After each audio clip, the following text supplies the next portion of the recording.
I'm Clint Carney from System Sen, and today we're going to sculpt an original character that we will eventually turn into a resin display bust.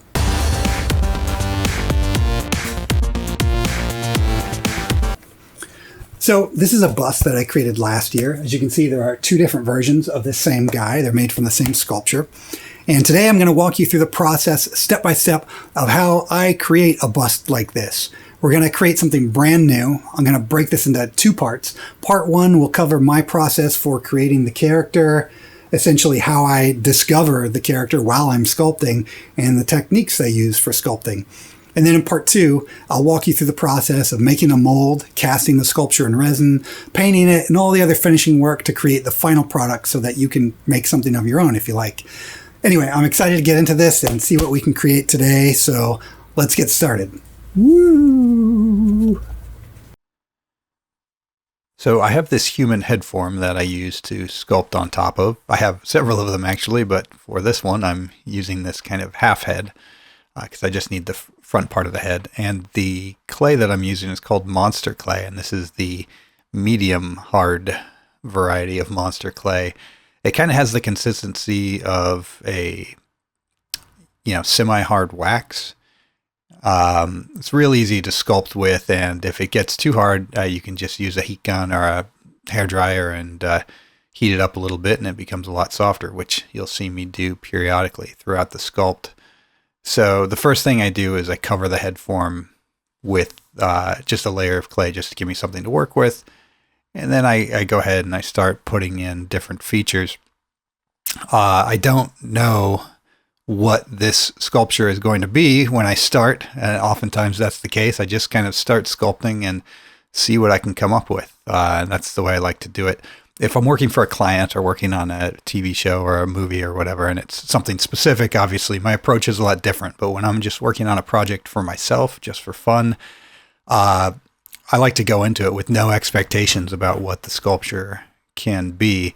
I just like to start sculpting and see what comes out of it. And I work the same way with paintings too. If I'm working on a painting for fun, sometimes I'll just sit down in front of a blank canvas and start painting and just see what it turns into. So you can see too in the sculpture that I've also used a few other pieces that aren't monster clay. So the eyeballs, those are just some Sculpey eyes that I had, rolled into a ball and baked in the toaster oven. And that's just, it's really convenient when you're adding eyes into a sculpture if you have a hard eye surface, because nothing is worse than sculpting an eyeball in clay and then continually denting it or, making it not so smooth throughout the process of sculpting. So I like to have a hard eyeball in there, be it a Sculpey one or a glass eye or plastic eye, anything like that is super helpful, I find. And then also you'll notice that the teeth are separate. This is actually a dentist's acrylic set of teeth that I think I got on eBay for maybe 10 or 15 bucks. And super easy to just pop into a sculpture. I mean, you can sculpt the teeth, and sometimes I do that, but if I'm going for like just a real human look, I can save some time and just use those acrylic teeth. And I always like the way that they turn out because they look super realistic. And so I'm just kind of discovering this guy still as I go. You can see I pulled out a few teeth. I'm still not quite sure what it's going to be. I think at this stage of the sculpture, I was leaning toward zombie, but you'll see it eventually takes a turn from that. And you can see over to the right side of the screen, I've got just a box of sculpting tools. I have just way too many of them, but in this sculpture, I think I only ended up using maybe 5 or 6 different tools. What I'm doing right there, you can see that's like a ball stylus tool. So I use that a lot for blending. If I put down a worm of clay and kind of want to smooth out the edges and get it into the sculpture, I use that. And then another tool that I find handy is I have you'll see there that I use quite a lot, is like a brush with very short bristles, not super hard bristles, kind of like medium, but I cut the brush short, and I use that to kind of blend and smooth things out. I find that also very helpful.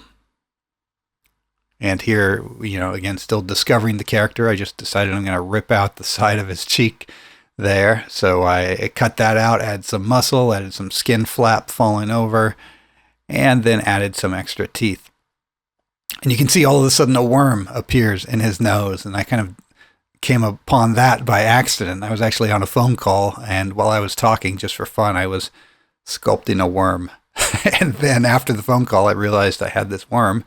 And I decided, hey, why not? I'm just going to go ahead and add it onto this head. And I really liked the way that it turned out. It added another super gross element to this guy. So I decided to make another worm, which I'm doing right here. Basically, I just roll one thicker worm and then roll all these little tiny worms of clay and wrap it around to create the ridges of the worm.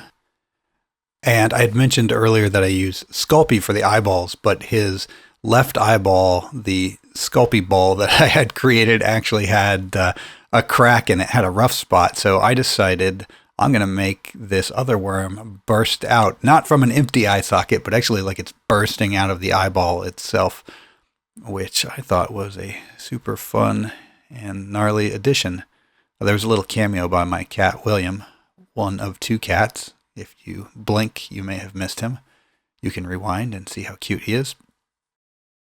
So one thing that was really bothering me about this sculpture was the nose. You'll see at a certain point I fix it. I was originally going for like a Phantom of the Opera type look, but then I ended up adding like a longer witch nose onto it. And just like that, the sculpture became a witch, and it really changed the direction of it. And I really started to like it after that. And you'll see that coming up. This entire sculpture took me about 3 days. I'd work on it for a little bit, stop, take a look at it again, and fix things I didn't like, and then keep working. That's one thing I love about working on personal projects, where there really is no time limit. You can just keep sculpting until you like the final result. Sometimes if you're doing client work, you got to hit a deadline, and it is what it is by the time you're done. But when you're working on a personal project, there's no rush. So why not just keep working until you love it? So I elongated his tongue a little bit, and you can see I just pulled out another sculpture. That was actually a head that I had sculpted for the TV show Blackish, and I still had the sculpture lying around, but I decided, you know what, I really liked the ears on that sculpture, and I'm just going to repurpose them. So I chopped the ears off that sculpture and fused them onto this sculpt, and I'll be changing them a little bit, but pretty much keeping them intact.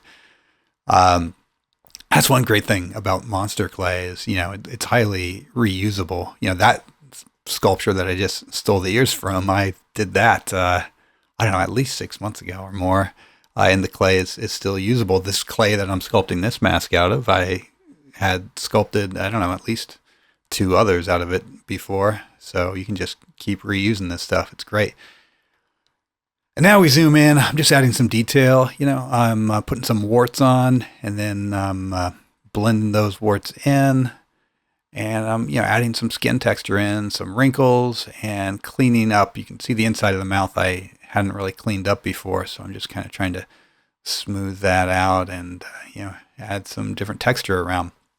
And then this is a really crucial step. So these worms I just kind of lazily laid on top before, but if I just left them as is, when I go to pour the mold, the mold material is going to get in between the mask and, the head and the worms. And obviously we don't want that, because that would be really tough to get a good cast out of. So I'm just taking some additional clay and I'm filling in the gaps in between the worms and the head. And again, still adding some detail, smoothing out those ears with that brush, getting some wrinkles, and just kind of going around the whole thing, trying to smooth out some of the dents in his head. And this is kind of final stages of the sculpt, just really giving it a once over.